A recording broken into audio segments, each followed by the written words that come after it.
Hai, Assalamualaikum warahmatullahi wabarakatuh.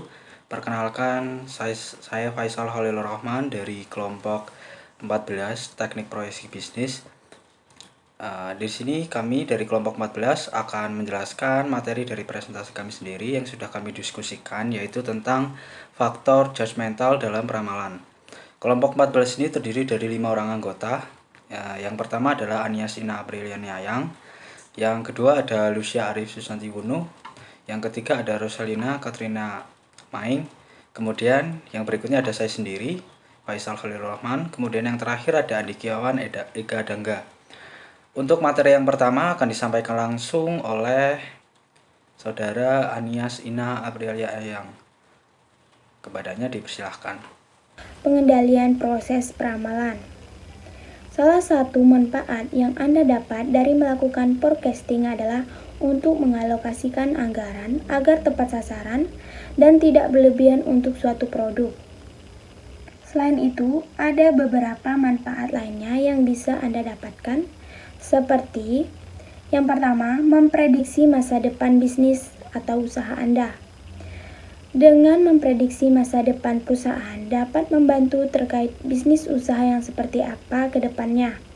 Perusahaan dapat menempatkan diri kepada target pasar yang tepat serta meraih keuntungan yang sebanyak-banyaknya. Yang kedua, memenuhi kepuasan pelanggan. Perusahaan memiliki peluang yang besar untuk memenuhi permintaan barang dari pelanggan, lalu menghasilkan kepuasan dari para pelanggan tersebut. Yang ketiga, tetap mengikuti tren. Dalam memprediksi bisnis ke depan, perusahaan terus harus mengikuti tren agar dapat mengantisipasi tren pasar yang berubah-ubah. Yang keempat, memudahkan saat proses meminjam uang. Setiap perusahaan pasti ada kalanya perusahaan membutuhkan pinjaman uang untuk menjalankan suatu proyek bisnisnya.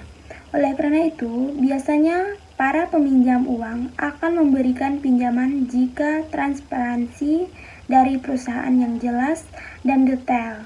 Misalnya informasi terkait bisnisnya di masa depan, penjualan, biaya produksi, dan lain-lain.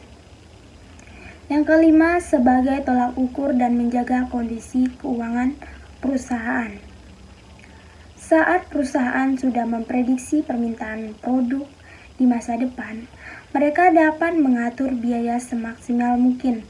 Selain itu, prediksi tersebut juga dapat digunakan untuk mengetahui apakah perusahaan membutuhkan karyawan baru atau tidak.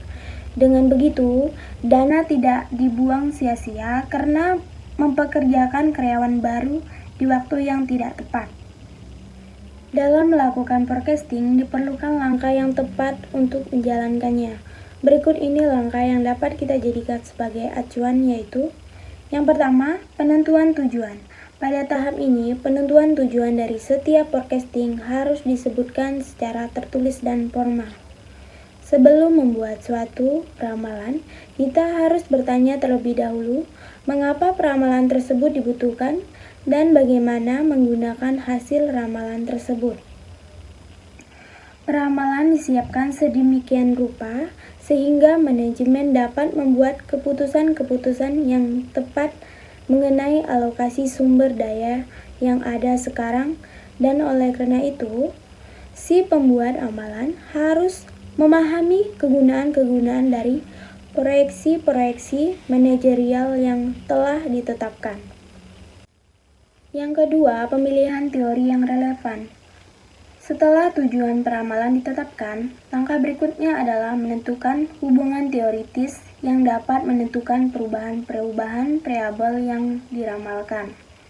Suatu teori yang tepat guna akan selalu membantu seseorang peramal dalam mengidentifikasi setiap kendala yang ada untuk dipecahkan dan dimasukkan ke dalam proses peramalan. Yang ketiga, pencarian data yang tepat. Tahap ini biasanya merupakan tahap yang cukup rumit dan seringkali merupakan tahap yang paling kritikal karena tahap-tahap berikutnya dapat dilakukan atau tidak tergantung pada relevansi data yang diperoleh tersebut. Yang keempat, analisis data atau pengujian model. Pada tahap ini dilakukan penyeleksian data karena dalam proses peramalan seringkali kita mempunyai data yang berlebihan atau bisa juga terlalu sedikit. Beberapa data mungkin tidak relevan dengan masalah yang akan kita analisis sehingga mungkin dapat mengurangi akurasi dari peramalan. Data yang lainnya mungkin tepat guna tetapi hanya untuk beberapa periode waktu saja. Yang kelima, penerapan model. Tahap ini adalah tahap di mana kita menguji kesesuaian atau fitting data yang telah kita kumpulkan ke dalam model peramalan dalam arti menyesuaikan kesalahan peramalan. Semakin sederhana suatu model, biasanya semakin baik model tersebut dalam arti bahwa model tersebut mudah diterima oleh para manajer yang akan membuat proses pengembalian keputusan perusahaan. Yang keenam, evaluasi dan revisi model. Sebelum dilakukan penerapan secara aktual, suatu model harus diuji terlebih dahulu untuk menentukan akurasi, validitas, dan keandalan yang diharapkan. Jika berbagai uji keandalan dan akurasi telah diterapkan pada model tersebut, mungkin revisi perlu dilakukan dengan memuaskan faktor-faktor kasual. Metode dalam forecasting dibagi menjadi dua, yakni metode kualitatif dan kuantitatif. Secara kualitatif dilakukan dengan berdasarkan pendapatan dan analisis deskriptif, sementara cara kuantitatif dilakukan dengan berdasarkan hitungan matematis. Berikut ini adalah beberapa metode kuantitatif yang paling sering digunakan. Yang pertama, time series. Metode time series atau deret waktu merupakan metode prediksi yang didasarkan pada data-data masa lampau dari suatu variabel dan kesalahan di masa lalu yang berurutan menurut waktu seperti tahun, bulan, minggu, atau hari. Terdapat dua alat analisis untuk menggunakan metode time series ini, yakni pemulusan atau smoothing dan dekomposisi atau decomposition. Yang kedua, metode kasual. Metode prediksi kasual adalah suatu model sebab akibat antara permintaan yang diramalkan dengan variabel-variabel lain yang dianggap berpengaruh. Data dari variabel-variabel tersebut dikumpulkan dan dianalisis untuk menentukan validitas dari model peramalan yang diusulkan. Metode biasanya digunakan ketika variabel-variabel yang menjadi penyebab sudah diketahui. Metode forecasting kualitatif lebih bersifat subjektif daripada metode kuantitatif. Hal ini dikarenakan metode kualitatif dipengaruhi oleh latar belakang dari seseorang seperti emosi, pendidikan, intuisi, dan sebagainya, sehingga hasil setiap orang kemungkinan besar akan berbeda. Berikut ini adalah beberapa teknik yang dapat Anda gunakan dalam metode kualitatif. Yang pertama, survei pasar. Teknik ini dilakukan dengan cara meminta pendapat dari konsumen potensial tentang rencana pembelian pada saat periode pengamatan berlangsung. Survei dapat dilakukan melalui berbagai cara seperti kuesioner, wawancara langsung, atau panggilan telepon. Yang kedua, opini dari bagian eksekutif perusahaan. Teknik ini dilakukan dengan cara meminta pendapat dari kelompok kecil yang terdiri atas manajer pemasaran, manajer produksi, manajer teknik, manajer keuangan, dan manajer logistik. Hasilnya kemudian digabungkan dengan model statistik. Yang ketiga, gabungan tenaga penjualan. Teknik ini menggabungkan prediksi dari tenaga penjualan di daerah masing-masing yang kemudian digabungkan di tingkat provinsi dan nasional. Teknik ini perlu Anda pertimbangkan karena prediksi tersebut berasal dari orang yang sudah mengenal wilayah secara langsung. Baik, itu saja yang dapat saya sampaikan. Selanjutnya akan disampaikan teman saya. Baik, untuk materi selanjutnya akan saya sampaikan SIM dan masa depan peramalan. Sistem Informasi Manajemen atau SIM adalah serangkaian sub-subsistem informasi yang menyeluruh dan terkoordinasi dan secara rasional terpadu yang mampu mentransformasi data sehingga menjadi informasi lewat serangkaian cara guna meningkatkan produktivitas yang sesuai dengan gaya dan sifat manajer atas dasar kriteria mutu yang telah ditetapkan. Fungsi SIM. Yang pertama, membantu dalam proses pengambilan keputusan. Suatu sistem tentunya harus didasarkan pada informasi yang relevan dan dari sumber yang valid. Informasi tersebut harus mengandung fakta agar proses pengambilan keputusan dapat berjalan dengan baik. Dengan adanya sistem informasi manajemen di perusahaan, pengambilan keputusan menjadi lebih mudah dan terstruktur dengan lebih baik. Yang kedua, membantu dalam menemukan suatu masalah. Seperti ketahui, sistem ini memberikan informasi yang relevan tentang semua aspek kegiatan. Jika ada kesalahan manajemen, informasi pada kartu SIM akan memberikan solusi untuk masalah tersebut. Yang ketiga, membantu dalam hal membandingkan kinerja bisnis. Sistem ini juga menyimpan data dan data historis dalam basis data, sehingga sistem informasi manajemen dapat membandingkan kinerja bisnis dengan lebih mudah dan cepat. Yang terakhir, membantu dalam hal koordinasi antar departemen. Di beberapa perusahaan terkadang memiliki banyak departemen dan menjalankan perannya masing-masing. Oleh karena itu, diperlukan suatu sistem agar setiap departemen dapat berkoordinasi dengan baik. SIM memiliki kesempatan untuk mengkoordinasi setiap departemen. Pertukaran informasi lebih baik dan lebih cepat dengan menjalin manajemen struktur. Dalam pertukaran informasi, hubungan yang sehat terjalin antar semua karyawan di satu departemen dan departemen lainnya. Peranan SIM. Sistem informasi manajemen atau SIM dapat menolong perusahaan untuk yang pertama, meningkatkan efisiensi operasional. Yang kedua, memperkenalkan inovasi dalam bisnis. Yang ketiga, membangun sumber-sumber informasi strategis. Baik, untuk materi selanjutnya akan disampaikan oleh teman saya. Untuk materi yang selanjutnya akan saya sampaikan sendiri, yaitu terkait dengan SIM dan masa depan peramalan. Sistem informasi yang digunakan dalam menunjang sebuah peramalan adalah sistem informasi keuangan. Sistem informasi keuangan mempunyai 3 tugas pokok, yaitu yang pertama adalah mengidentifikasikan kebutuhan uang yang akan datang. Kemudian yang kedua membantu perolehan dana tersebut. Yang ketiga adalah mengontrol penggunaannya. Kemudian untuk model sistem informasi keuangan terbagi menjadi 2 bagian, yaitu sistem substitusi input dan subsistem output. Di subsistem input sendiri terbagi menjadi 3 subsistem input, yaitu subsistem informasi keuangan, informasi akuntansi, terus kemudian subsistem audit internal, dan subsistem intelijensi keuangan. Sistem informasi akuntansi menyediakan data input bagi aplikasi keuangan. Kemudian subsistem audit internal membantu SIA dalam menyediakan data dan informasi internal dengan penelitian khusus yang dilakukan oleh auditor terkenal. Kemudian untuk sistem informasi intelijen keuangan, yaitu mengumpulkan informasi dari elemen-elemen lingkungan yang mempengaruhi arus keuangan masyarakat keuangan, pemegang saham, serta pemerintah. Untuk subsistem output keuangan juga terbagi menjadi 3 bagian, yaitu yang pertama adalah sistem peramalan, yaitu melakukan peramalan jangka panjang 5-10 tahun ke depan untuk menyediakan dasar bagi perencanaan dasar dan perencanaan strategis. Kemudian yang kedua ada subsistem manajemen dana yang berkaitan dengan arus uang melalui sebuah perusahaan. Kemudian yang ketiga adalah pengendalian, yaitu menyiapkan anggaran operasi tahunan dan kemudian menyediakan informasi umpan balik kepada manajer sehingga mereka dapat memantau biaya aktual dibandingkan dengan anggaran.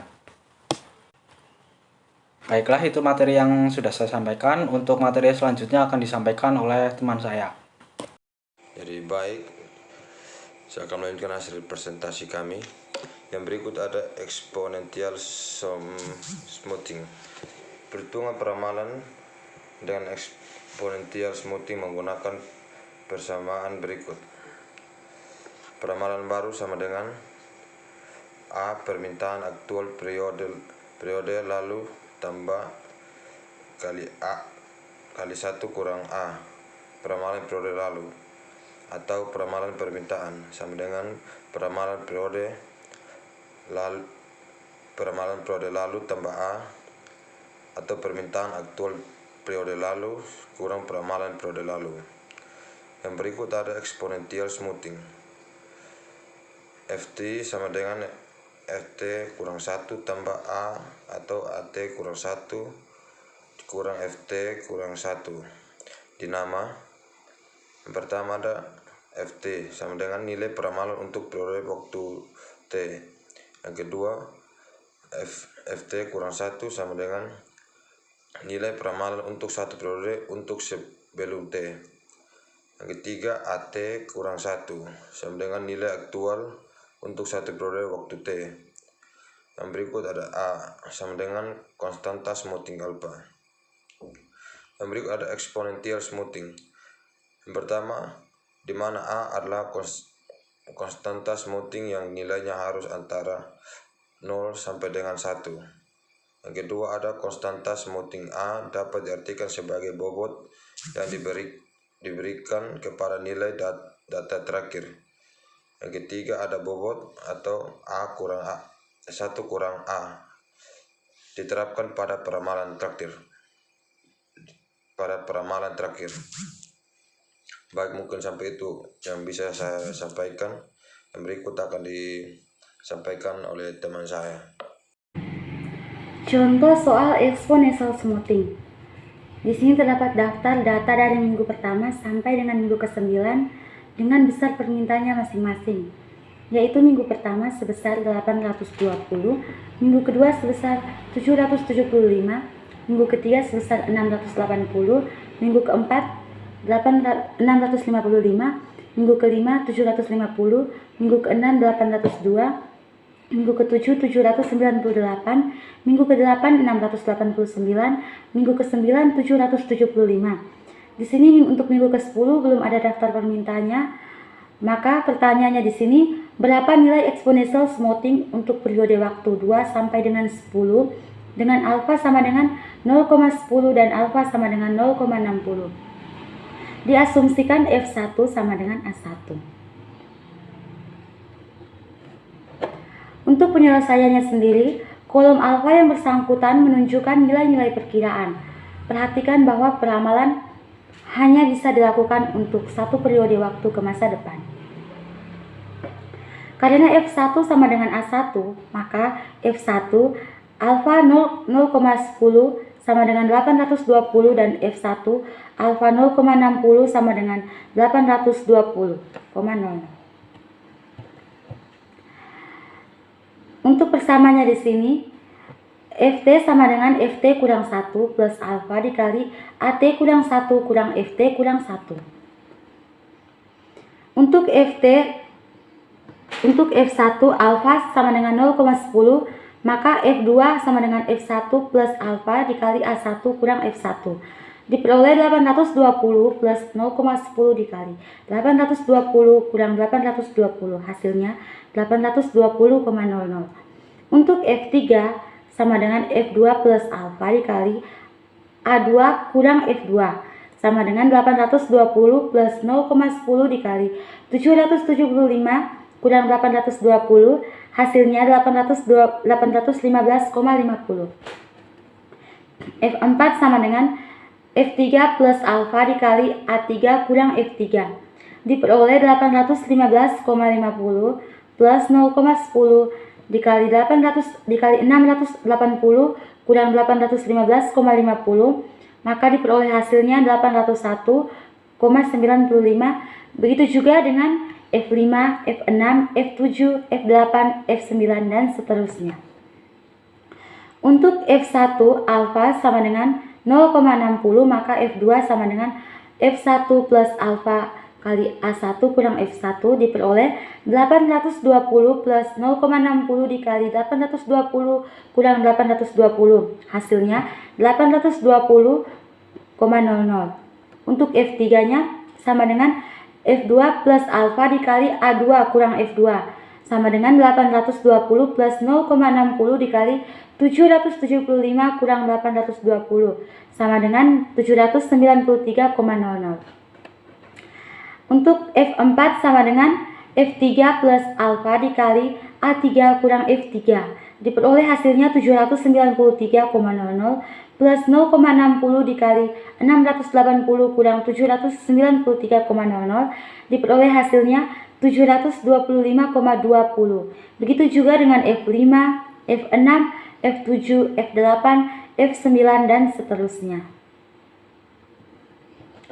Berdasarkan hasil perhitungan di atas, maka diperoleh jawaban dari minggu pertama sampai dengan minggu ke-10 dengan besar permintaannya masing-masing dan F alpha 0,10 dan F alpha 0,60 sebagai berikut, yaitu yang pertama untuk minggu pertama dengan minggu kedua dengan permintaannya 820 dan 775 dengan F alpha sama dengan 0,10 dan F alpha 0,60, yaitu nilainya sama, yaitu 820,00.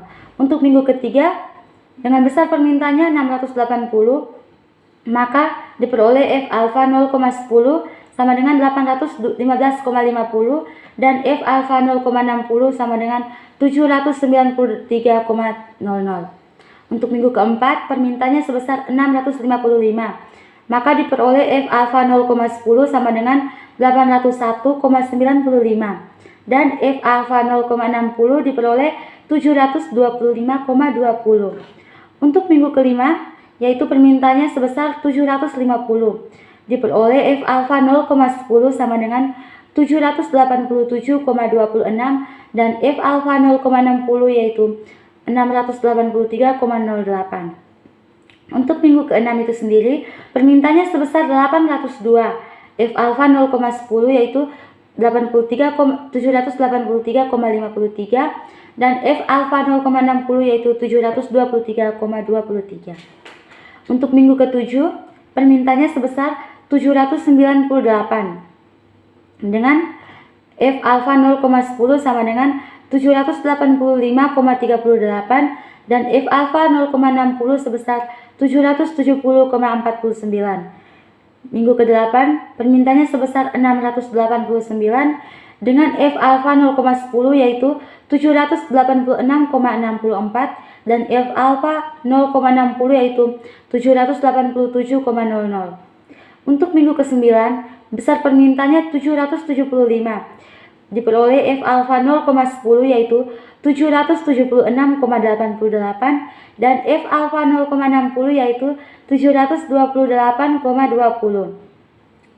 Untuk minggu ke-10 di sini, diperoleh F alpha 0,10 yaitu 776,69, sedangkan F alpha 0,60 yaitu 756,28.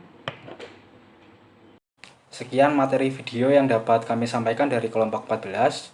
Kurang lebihnya mohon maaf. Kami akhiri. Wassalamualaikum warahmatullahi wabarakatuh. Salam dan bahagia.